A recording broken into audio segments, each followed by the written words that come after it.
ஜன்னல் சமூகத்தின் சாளரம். மாதம் இருமுறை வெளிவரும் குடும்ப இதழ்.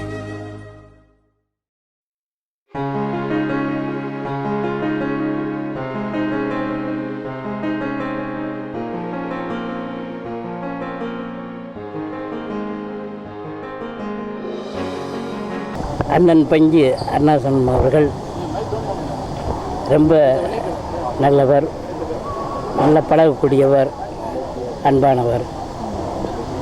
அவர் இன்றைய இசைஞானி இளையராஜா அவர்களை அறிமுகப்படுத்தியிருக்கிறார். ரஜினி சாரோட ரொம்ப நண்பர், கமலஹாசன் சாரோட நண்பர், சொல்லப்போனால் எல்லாருக்குமே பெரிய நண்பர். அவர் சொந்த படத்தில் நடிச்சிருக்கேன், கதவசனம் நடிச்சிருக்கேன், அவர் டைரக்ஷன்லேயும் நடிச்சிருக்கேன். அவர் கூட இன்னும் கொஞ்சம் நடிக்க மாட்டோமா அப்படிங்கிற ஒரு எல்லாருக்கும் இருக்கும். எப்பவுமே சிரிச்சுக்கிட்டே பேசிடுவார். அவர் பெரிய சாதனை. அதாவது அவர் கண்ணதாசன் அவர்கள் அண்ணன் பையன் தான். அவர் கூடவே இருந்து மிகப்பெரிய உழைப்பால் உயர்ந்த மனிதர். எப்பவுமே கதை அது இதுதான் பருவ எந்த இதுக்கும் போக மாட்டார். ரொம்ப இனிமையானவர். அவரை பற்றி சொல்லிக்கிட்டே இருக்கலாம். ரஜினி சார் கூட சொல்லுவார், அவரை பற்றி நிறைய சொல்லுவார். இப்படி ஒரு மனிதர் கிடைக்கிறது நம்மளுக்கு தான் பாக்கியம். அவரோட எனக்கு ஒர்க் பண்ணது ரொம்ப பாக்கியம். அவர் மேதை ஐயா இளையராஜா அவர்களை திரையுலகிற்கு அறிமுகம் செய்து வச்ச பெருமை அவருக்கு உண்டு.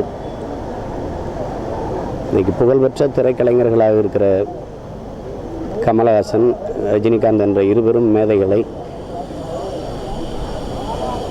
கிராமங்கள் தோறும் கொண்டு போய் சேர்த்த பெருமை மதிப்பிற்குரிய ஐயா பாலச்சந்தர் அவர்கள் இருவரையும் ஒரு மிகச்சிறந்த நடிகராக உருவாக்கியிருந்தாலும் பட்டி தொட்டியெங்கும் கொண்டு போய் சேர்த்து முரட்டுக்காலை, சகலகால வல்லவன் என்ற இந்த திரைப்படங்களின் மூலம் கிராமங்கள் தோறும் கொண்டு போய் சேர்த்த ஒரு மாபெரும் படைப்பாளி ஐயா பஞ்சு அருணாசலம் அவர்கள். அவர்களை இழந்திருப்பது ஒரு ஈடுகட்ட முடியாத பேர் இழப்பு. அவரை இழந்து வாடுகிற அவருடைய குடும்பத்தாரினுடைய துயரத்தில் நானும் பங்கேற்கிறேன்.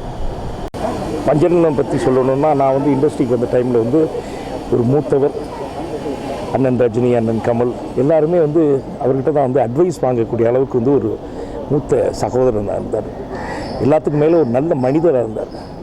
அருமையான தயாரிப்பாளர். அவர் படம் பாமகளை வா, குரு சிஷ்யன் எல்லாம் பல படங்கள் நான் பண்ணியிருக்கேன். ஒரு நல்ல மனிதர். அதுதான் நல்ல எழுத்தாளர், நல்ல தயாரிப்பாளர், வசனகர்த்தா, கவிஞர். ஸோ இப்படி எல்லாத்துக்கும் மேலே யார் போய் அவர்கிட்ட எல்லாரும் அவர்கிட்ட போகிறது ஒரு அட்வைஸுக்காக தான். ரஜினி சார், கமல் சாரை வச்சு நிறைய படங்கள் எடுத்தது இவர் தான். எங்கள் அப்பா கூட இவர் மேலே அவ்வளோ மரியாதை வச்சுருந்தாங்க. பஞ்சு இந்த இண்டஸ்ட்ரியே ஒன்றா வச்சுருக்க ஒரே பையன் நீ தான்ப்பா அப்படின்னு சொல்லி அந்த அளவுக்கு பாராட்டுவாங்க.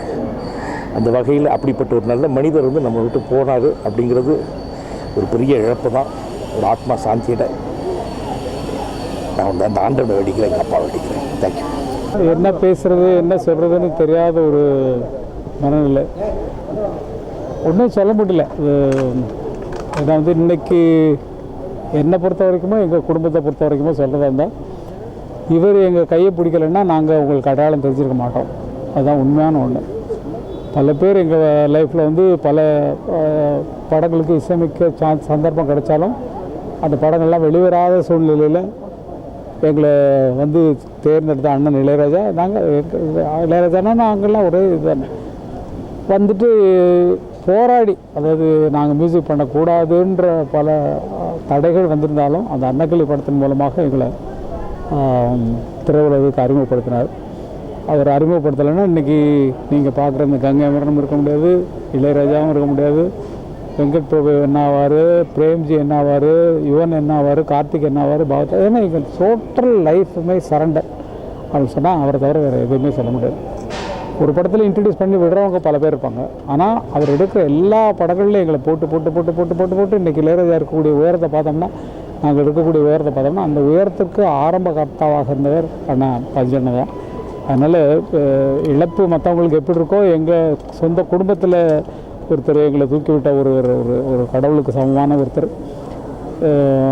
இல்லைன்னு நினைக்கும் போது ரொம்ப ரொம்ப ரொம்ப வருத்தமான ஒரு சூழ்நிலை. அவர் செய்த சாதனைகள்லாம் உங்களுக்கு தெரியும், நிறைய சாதனைகள். அத்தனை சாதனைகள் செய்தவர் எங்களையும் அவர் பிறந்ததே நிஜமாகவே எங்களை காப்பாற்றுறதுக்கும் ரஜினி சாருக்கு வேறொரு மாற்றமான வெற்றி படங்களை தருவதற்கும் கமல் மாதிரி ஆட்களை ஊக்குவிப்பதற்கு தான் அவர் பிறந்திருக்காருன்னு எனக்கு தோணுது. இல்லைன்னா இவ்வளோ உயரத்தில் அவர் தொட்டவங்க எல்லாருமே மேலே வந்துருக்காங்க. ரஜினி சாருக்கு அந்த டைமில் எத்தனை படங்கள் உங்களுக்கு செலவு எஸ்பி முத்துராமன் அவங்களுக்கு டைரக்ஷனில் மற்றவர்களில் பார்த்தீங்கன்னா அவ்வளோ தூரம் ஒரு பெரிய ஸ்டார்ஸாக இன்றைக்கி இருக்கக்கூடியவர்களுக்கு ஒரு பெரிய ஆதார சுருதியாக இருந்தவர். அவரை இழந்து நாங்கள்லாம் வாடிட்டுருக்கோம். அவ்வளோதான், அந்த குடும்பத்தில் நாங்களும் ஒருத்தராக இருக்கிறதுனால நாங்களும் வாடிக்கிட்டு இருக்கோம். சொல்ல முடியாத துக்கத்தில் இருக்கிறோம். வாழ்க அவரது புகழ் நாமம். தெய்வ நிலைக்கு போனவர், அங்கேருந்தும் எங்களுக்கு ஆசீர்வாதம் பண்ணுவார். நாங்கள் மட்டும் இல்லை, அவரை சார்ந்தவர்கள் எல்லாருமே நல்ல மேலே வருவதற்கு அவர் கண் பார்வை, அவர் ஆத்மாவின் பார்வை எங்களுக்கு படும். ஒரு மாபெரும் கதாசிரியரையும் திரைக்கதை ஆசிரியரும் இருந்திருக்கிறோம். சினிமா துறைக்கு இது பெரிய நஷ்டம். ஆக்சுவலாக எங்களோட நாங்கள் பன்னீர் புஷ்பங்கள் படம் ஆரம்பிக்கும் போது முதல்ல பஞ்சனனுக்கு தான் கதை சொன்னோம். அதை கேட்டுட்டு அவர் நீங்கள் படம் பண்ணுங்கள் அப்படின்னு சொல்லி அதுக்கான டிஸ்கஷன்கெல்லாம் ரெடி பண்ணார். அதுக்கப்புறம் சில பல காரணங்களால அந்த படத்தை அவரால் பண்ண முடியல. அதுக்கப்புறம் தான் கங்கைமரம் வச்சு நாங்கள் பண்ணோம். அந்த அளவுக்கு எங்களுக்கெல்லாம் யங்ஸ்டர்ஸுக்கு நாங்கள் நான் சின்ன வயசுலேருந்தே கவிஞர் ஃபேமிலியில் ஒன்றாவது மெம்பராக மூவ் பண்ணிக்கிட்டு இருக்கேன், ஒரு குடும்ப அங்கத்தினராக. ஸோ பஞ்சனோட கல்யாணங்களாம் எல்லாத்துக்குமே நாங்கள் அட்டன் பண்ணியிருக்கோம். ஸோ என் மேலே ரொம்ப பிரியமாக இருப்பார். எந்த ஒரு விஷயத்தையும் அவர்கிட்ட ஓப்பனாக நம்ம டிஸ்கஸ் பண்ணலாம். எந்த ஒரு கதையாக இருந்தாலும் சரி, எந்த ஒரு விஷயமா இருந்தாலும், சினிமா சம்மந்தப்பட்ட எந்த ஒரு விஷயத்தையும் அவர்கிட்ட ரொம்ப ஃப்ரீயாக நம்ம டிஸ்கஸ் பண்ணி அதுக்கான அட்வைஸ் ரொம்ப கொடுப்பாரு, ரொம்ப ஹெல்ப் பண்ணுவார்.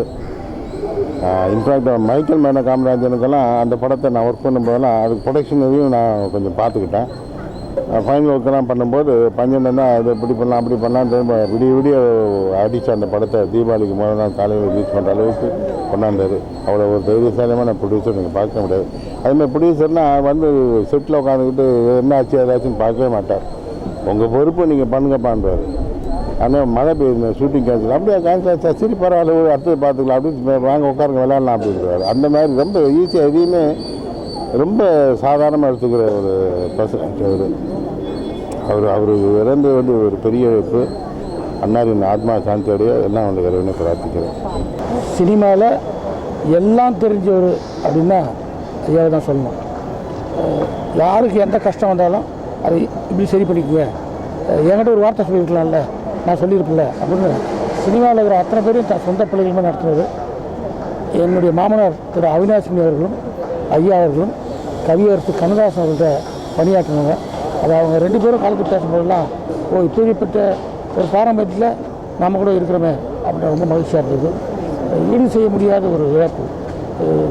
இவ்வளோ நாள் எல்லாத்தையும் நல்லவராகவே இருந்ததில்லை, அவருக்கு தனிப்பட்ட அவருக்கு அன்பு பாசம் பெரிய வெற்றி. தூங்கும்போது அவர் காலமாயிட்டுருக்காருங்க. பெரிய இழப்பு தான். எனக்கு நினச்சி பார்த்தா ஏன்னா அது இந்த குடும்பம் இவ்வளோ பெரிய ஆழமான குடும்பம், ஆத்மா சாந்தி அடையணும். எல்லோருக்கும் வணக்கம். பஞ்சு அருணாச்சலம் ஐயா இறந்தது இண்டஸ்ட்ரிக்கு ஒரு மிகப்பெரிய லாஸ். அதாவது இர்ரீப்ளேசபிள்னு சொல்லுவாங்க சில மனிதர்கள். இண்டஸ்ட்ரிக்கு க்ரியேட்டிவாகவும் சரி ப்ரொடக்டிவாகவும் சரி எல்லா வகையிலையும் ஒரு மிகப்பெரிய ஒரு தூணாக இருந்திருக்காரு. ஒவ்வொரு வருடமும் legends we are losing out. அது ரொம்ப ஒரு வருத்தமான ஒரு விஷயம். பஞ்சு அருணாச்சலம் சாரோட படங்கள் அதாவது எல்லாருக்கும் தெரியும். பார்க்கும்போது ஒரு கமர்ஷியல் டைரக்டர், ஒரு கமர்ஷியல் ஸ்கிரிப்ட் ரைட்டர் அப்படின்னு சொல்லும்போது சில பேர் தான் ஞாபகம் வரும் எல்லா தலைமுறைக்கும். ஸோ அந்த வகையில் பஞ்சு அருணாச்சலம் ஐயா will never be forgotten, will always be missed by the next generation and in this generation. May his soul rest in peace and my deepest condolences அவங்க ஃபேமிலிக்கு. God bless. Thank you. ஜன்னல் சமூகத்தின் சாளரம். மாதம் இருமுறை வெளிவரும் குடும்ப இதழ்.